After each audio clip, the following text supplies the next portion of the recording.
here we go again. Rolex goes quiet, and suddenly everyone's playing detective with a magnifying glass and a spreadsheet. A few fan-favorite models have started pulling disappearing acts, and naturally, the collector crowd is in full tinfoil hat mode. No announcements, no winks, just that classic Rolex move where a watch slips into the shadows and resale prices start doing yoga. When Rolex ghosts a model, they don't leave a note, they leave chaos. Rumors are flying faster than a flipper during a price dip, and with Rolex's habit of cutting things off mid-sentence, people are already prepping eulogies and credit cards. Welcome back to Opulent Oasis. Today, we're diving into the delicious panic only Rolex can cause, because in this game, hesitation turns grails into ghost stories. Rolex Kermit. Still turning heads in 2025, the Kermit's bold green bezel hasn't lost its charm, just its hysteria. After peaking near $24,000, prices have cooled. Retail is $10,800, with grey market values ranging from $14,000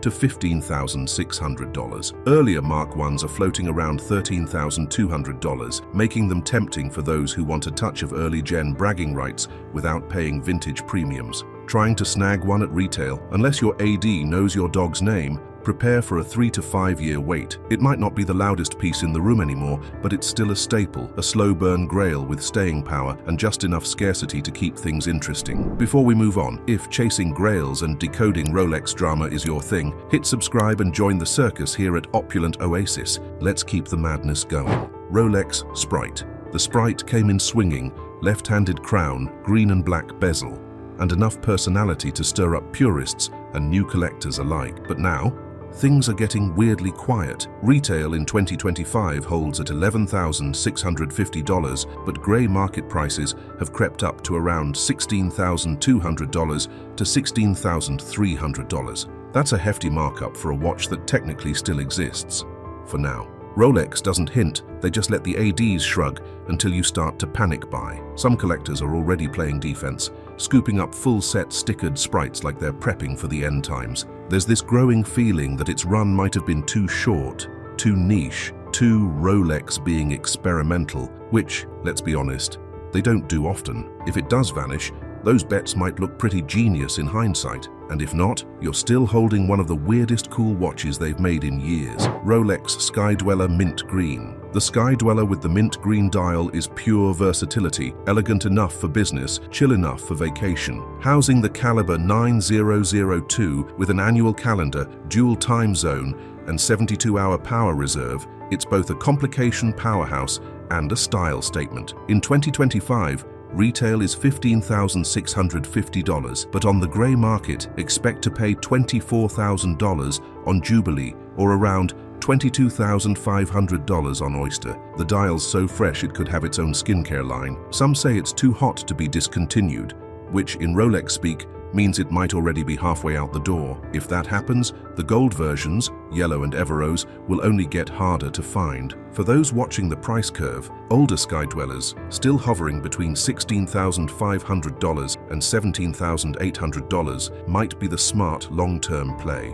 Rolex GMT-Master 2. The GMT lineup is basically Rolex's version of the Marvel Cinematic Universe. Every model has its fans, and there's always hype bubbling under the surface. But lately, it's the two-tone yellow-gold version, reference 126713GRNR, that's been climbing the collector watch lists. Retail is $15,200, but grey market prices are circling $17,500 because apparently nobody wants to wait and everyone wants to flex. Buying one at retail is kind of like finding a charger in the airport that actually works.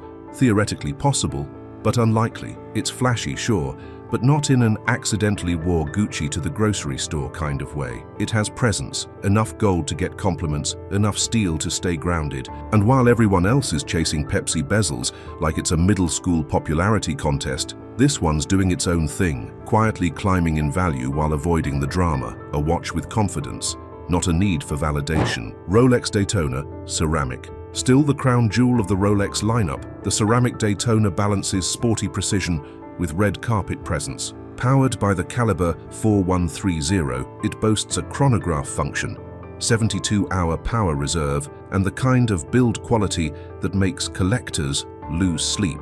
As of 2025, retail is $15,100, but the grey market isn't feeling generous. Expect to pay $28,000 to $30,000, depending on the dial and condition. Trying to get one at retail? Only if your AD thinks you're family or a minor celebrity. Despite the hype and the headache, it's a grail that lives up to its name. Effortlessly iconic, frustratingly elusive, and always at the center of the Rolex conversation. Rolex Hulk. The Hulk is the drama queen of discontinued Rolexes, loud, unpredictable, and always finding a way back into the conversation. Its green-on-green combo once had collectors raising eyebrows, then wallets. By the time Rolex pulled the plug, the watch world basically turned it into an urban legend. Back when it was still in production, retail was around $9,350. Now in 2025, you're coughing up $20,000 to $22,000 on the grey market, sometimes more if it's been babied in a safe and still has its stickers. If this watch had a Tinder bio, it would just say, "I'm not available, and that's why you want me." Its price swings have been wild, like watching a crypto chart with caffeine jitters, but somehow that just adds to the appeal. Collectors love the chaos, flippers love the margins, and everyone else just wonders if Rolex will bring it back in a new shade and pretend it's a completely different model. Spoiler, they probably will. Rolex, GMT, Pepsi, and finally, we land on the Pepsi, because no Rolex roundup is complete without this red and blue legend making an entrance, or, in this case, an exit. The rumor mill's been working overtime again, and now the Pepsi GMT is the latest to get the "maybe it's going away" treatment. No official statement, naturally, just fewer pieces showing up, ADs suddenly acting extra vague, and resale prices quietly inching up. As of 2025, retail holds at $10,700, while grey market prices are floating around $16,500 to $17,200, depending on whether it's rocking the Jubilee or the Oyster. Rolex doesn't discontinue watches, they ghost them and let the group chats spiral.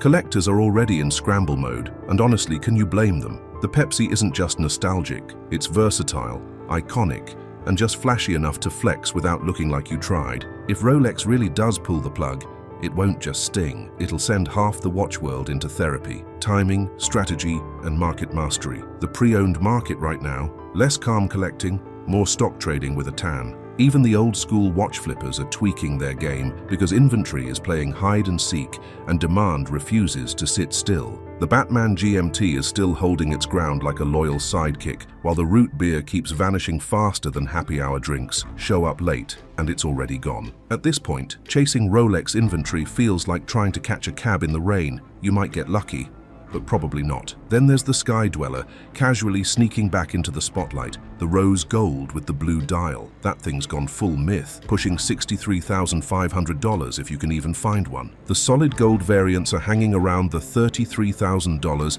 to $35,000 mark, quietly appreciating while nobody's watching. And if you're trying to ball on a budget, the steel and gold versions are still the move, at least until Rolex decides they're too accessible and pulls the rug. Timing in this game isn't just helpful, it's survival. Knowing when to strike is what separates the spreadsheet collectors from the legends. Some models, like the Sprite and Kermit, might be heading for retirement, while the Sky Dweller and Daytona are still out here flexing with zero intention of slowing down. In the Rolex world, you're not just buying watches, you're betting on what tomorrow's grails look like, and the house always favors the wrist with the better timing. All right, your turn. Are you grabbing a grail or waiting for Rolex to ghost another model just for fun? Think the Pepsi's really getting canned, or are we all just fueling the fire? Again, drop your wildest watch theories in the comments. We promise not to judge much. If this chaos is your kind of content, hit like, smash subscribe, and binge the rest of the madness right here on Opulent Oasis. See you next Wrist Flex.